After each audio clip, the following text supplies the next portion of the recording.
This is an ABP Life podcast. Jammu Kashmir के कीरो hydro electric project से जुड़े कथित भ्रष्टाचार के मामले में सीबीआई ने गुरुवार सुबह पूर्व राज्यपाल सत्यपाल मलिक के दिल्ली स्थित आवास और दफ्तर की तलाशी ली। इसके अलावा केंद्रीय एजेंसी ने जम्मू कश्मीर में 30 ठिकानों पर छापेमारी की। ये मामला किश्तवाड़ में चिनाब नदी पर प्रस्तावित कीरू हाइड्रो पावर प्रोजेक्ट के लिए 2019 में 2200 करोड़ रुपए के सिविल वर्क का कॉन्ट्रैक्ट देने में कथित भ्रष्टाचार से जुड़ा है। गौरतलब है कि सत्यपाल मलिक ने आरोप लगाया था कि उन्हें राज्य का गवर्नर रहते हुए परियोजना से संबंधित 2 फाइलों की मंजूरी देने के लिए 300 करोड़ रुपए की रिश्वत की पेशकश की गई थी। और आज संवाद में हम इसी पर बात करेंगे। मैं आपके साथ हूं राजेश कुमार और इस पूरे मामले पर हमारे साथ इस वक्त बात करने के लिए राजनीतिक विश्लेषक सैयद रुमान हाशमी हैं। रुमान जी, सत्यपाल मलिक पर रेड, उनके घर आवास और जम्मू कश्मीर में 30 जगहों पर सीबीआई की छापेमारी, आप इस पूरे एपिसोड को किस तरह देखते हैं? हाँ, जो खबर आई है ये है कि सत्यपाल मलिक के दिल्ली में उनके जो निवास है और जो पुश्तैनी उनकी हवेली है, इसके बारे में बताया था कि जर्जर हालत है उस हवेली का बागपत में।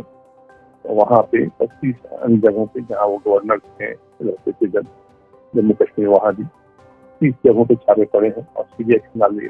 लेकिन सबसे इंटरेस्टिंग बात ये है राजेश कि आम तौर पे होता ये है कि जो इल्जाम लगाते हैं, जिनसे लगाया जाता है, उनसे पूछताछ की जाती है। ये जो हाइड्रो पावर को लेके अनिल अंबानी कंपनी का उन्होंने खुलासा किया था कि 300 करोड़ का रिश्वत जो है ऑफर किया गया था। अधिकारी ने कहा था कि 300 करोड़ फाइल पे साइन कर दें और 300 करोड़ इसमें आपको मिल जाएंगे। वो सुन करके हैरान रह गए थे, 300 करोड़ इसका। और इस बात की उन्होंने इंटरव्यू में कहा भी था सत्यपाल मलिक ने कि उन्होंने प्रधानमंत्री नरेंद्र मोदी से उनकी मुलाकात की, उन्होंने ये बात किया कि साहब ये जो है हम इस फाइल पे साइन नहीं कर सकते, मुझे ऑफर हो रहा है 300 करोड़ किया था, आप साइन कर दीजिए। उन्होंने कहा कि मोदी जी ने ये बात कही थी, यहाँ भ्रष्टाचार से कंप्रोमाइज नहीं करना है। और उनका ये भी कहना था सत्यपाल मलिक का कि अनिल अंबानी की वो कंपनी है जो इसकी फाइल आज उनके पास सबूत आई। और जब उन्होंने साइन नहीं किया तो 6 बजे सुबह संघ के राष्ट्रीय संघ के एक अधिकारी उच्च नेता जो है, बाद में उन्होंने किसी इंटरव्यू में खुलासा भी किया था कि राम माधव थे। और 6 बजे सुबह वो आकर के उन्होंने पूछा और कोई रिएक्शन फिर दिया नहीं थी, वो चले गए, ऐसा सत्यपाल मलिक ने हमें कहा था। अब मामला ये उठता है कि जो इल्जाम लगाते हैं, जो आरोप जिनसे लगाया जाता है, उससे पूछताछ होनी चाहिए।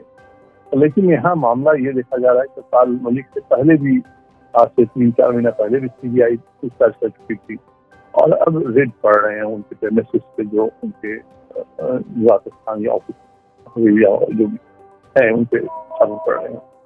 और देखिए, हम लोग भी मीडिया में आप भी हैं, अगर कोई स्टोरी उठाते हैं, किसी भी तरह की स्टोरी भी रहती है, तो इसमें दोनों पक्ष का बयान दिया जाता है कि ऐसा ना हो कि लगे कि एक तरफा स्टोरी हो गया है और पोस्ट कर दिया गया है।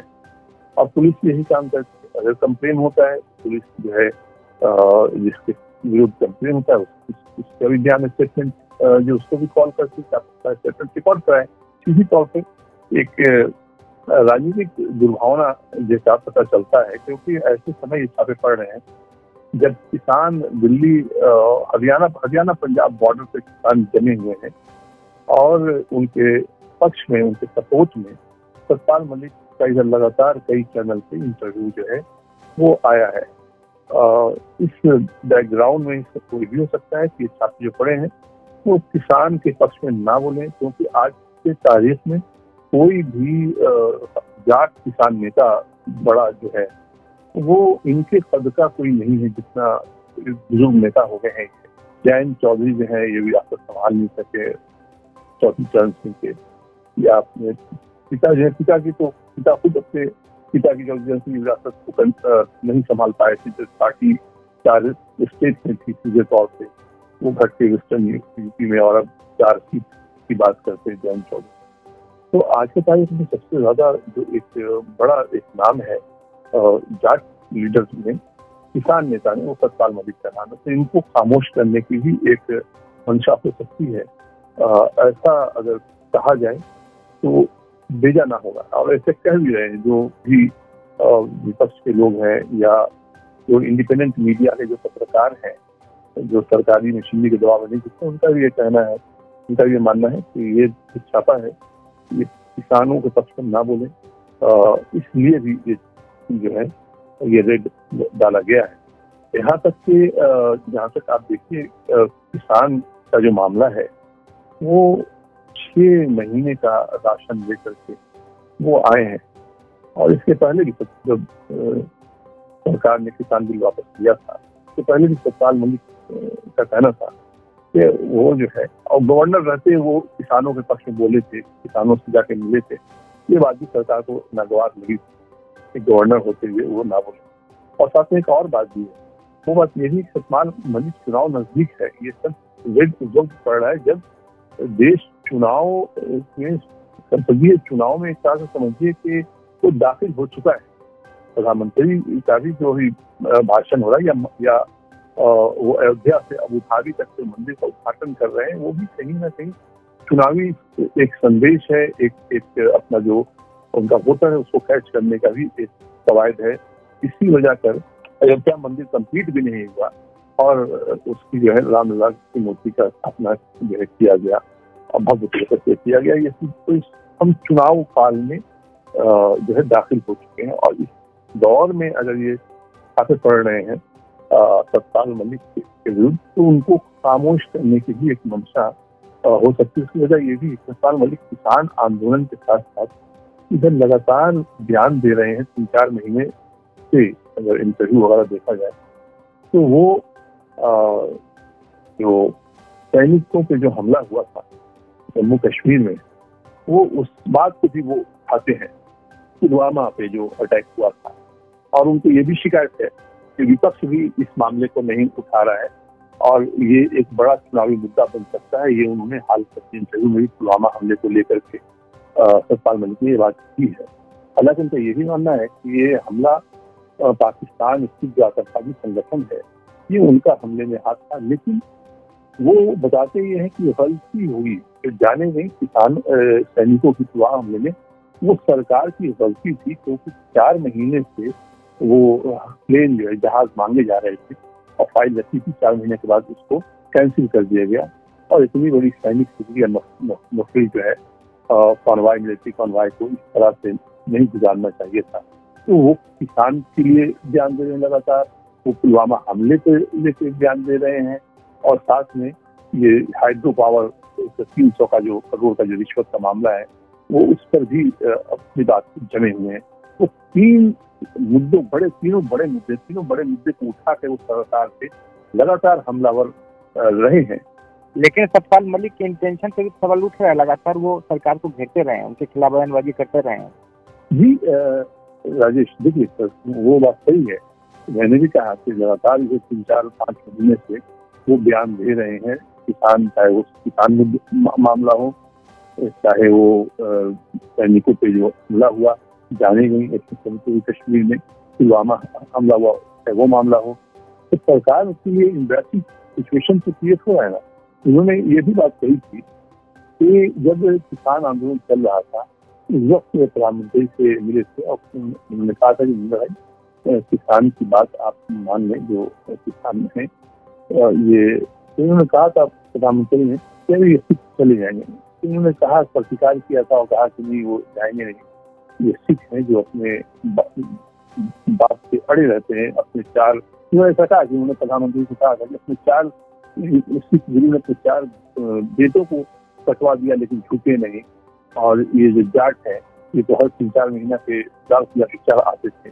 ये दोनों इस तरह के हैं जो अगर इनमें आपकी सम्मान है और अपने राजों के पक्के हैं, ये झुकेंगे नहीं। लेकिन प्रधानमंत्री ने ध्यान नहीं दिया और फिर लेकिन बाद में प्रधानमंत्री को बात माननी पड़ी बाद में, और उन्होंने किसान बिल वापस किया और एमएसपी के मुद्दे पे कहा था कि एमएसपी पे वो कानून लाएंगे।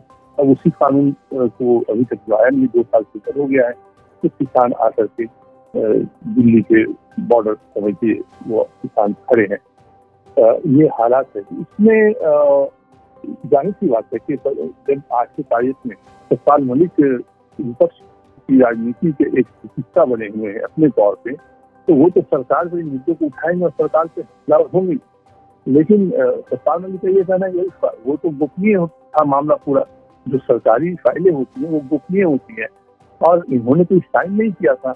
और इस वक्त ये बात इन्होंने कह दी थी प्रधानमंत्री को कि ऐसा हुआ, और बकौल सत्पाल मलिक के प्रधानमंत्री ने कहा कि भ्रष्टाचार पे कोई समझौता नहीं करने का है, तो वो सबूत कहाँ से देंगे। अब आज जो रेड पड़ रहे हैं, छापे मर रहे हैं, पड़ रहे हैं, फाइलें तलाश की जा रही है, तो वो फाइल तो राज्यपाल अभी जो है सिन्हा साहब, उनके कस्टडी में फाइल होगा, उनके ऑफिस में वो फाइल होगी, वो फाइल को सीबीआई देख सकती है।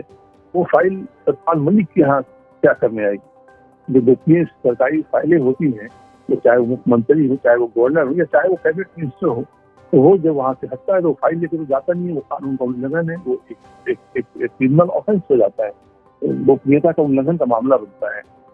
तो इस तरह से सीबीआई के छापे पड़ रहे हैं, और वो क्या है, वो चाहे उनके प्रॉपर्टी है, कागजात है, पैसे हैं, यही चीजें देखेंगे। अब देखते हैं सीबीआई बाहर आती है तो क्या सारे छापे खत्म होते हैं, तो खत्म होने का सीबीआई क्या उनके हाथ में रहता है, सीबीआई क्या ध्यान देती है, क्या उनके हाथ में मीडिया क्या खबर छापती है, इसका तो इंतजार जो है करना होगा राजेश। लेकिन ये है कि इस तरह के छापे से जिस तरह से सत्पाल मलिक उठा रहे हैं, अगर विपक्ष इस मुद्दे को उठाया, जैसा कि चाहे हाइड्रो का जो है 300 करोड़ का रिश्वत का मामला है, तो ये चीजें, या मिलिट्री कॉन्वॉय पे जो कश्मीर में हमला हुआ उसकी सूरत फिर से उठा ले, और जो किसान आंदोलन है, फिर इलेक्टोरल बॉन्ड का मामला है, सुप्रीम कोर्ट ने रद्द कर दिया, और चंडीगढ़ का मेयर का ये है, तो विपक्ष के पास काफी बड़े ठोस इस तरह के मुद्दे हैं जो सरकार को इस चुनाव में सरकार को घेर के परेशानी सरकार के लिए खड़ी की जा सकती है, और सरकार इसी से बचना चाहती है। इस वजह कर इस तरह के छापे पड़ रहे हैं, इसी वजह कर दूसरे पार्टी के जो लीडर हैं वो तोड़े जा रहे हैं, चाहे वो नीतीश कुमार आ जाए, चाहे वो जयंत चौधरी आ जाए, चाहे आंध्र प्रदेश में चंद्रबाबू नायडू से कोई बातचीत हुई करप्शन के मुद्दे में, वो भी जेल में से जेल के रहा हुए हैं, चाहे जयंत चौधरी है, और जो भी लीडर आए हैं, हेमंत बिस्वा है, उनको भ्रष्टाचार के आरोप से वो बीजेपी में आ गए। आज वो नासिक असम के मुख्यमंत्री है, बल्कि पूरे नॉर्थ बीजेपी के वो इंचार्ज भी हैं।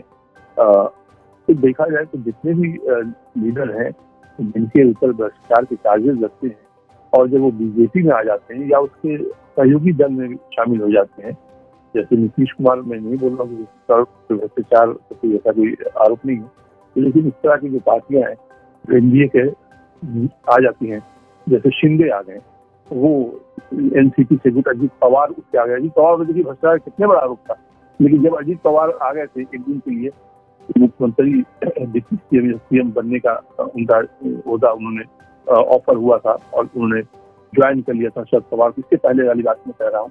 तो आप देखिए किस तरह सारे फाइल क्लियर कर दिया था, क्लोज कर दिया गया था। ये क्या है जिसको कहते हैं कि खुला खेल प्रमुख आबादी, तुम इधर आओ हमारी तरफ, हम तुमको बिल्कुल क्लीन सीट दे रहे हैं, तुम पर कोई परेशानी होगी, तुम पर कोई एजेंसी हाथ नहीं उठा सकती है। लेकिन अगर आप विपक्ष में हैं और आप बोलेंगे तो फिर आप अपने को हरदम मुश्किलों में खड़ा जो है आप अपने को देखेंगे।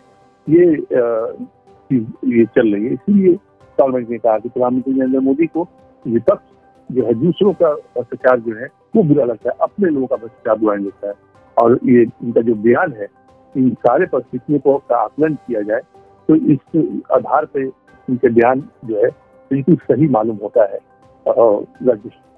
जी, एपी लाइव पॉडकास्ट के साथ बातचीत करने के लिए सैयद रोमान हाशमी जी बहुत शुक्रिया आपका। बहुत धन्यवाद। This is an ABP Live podcast.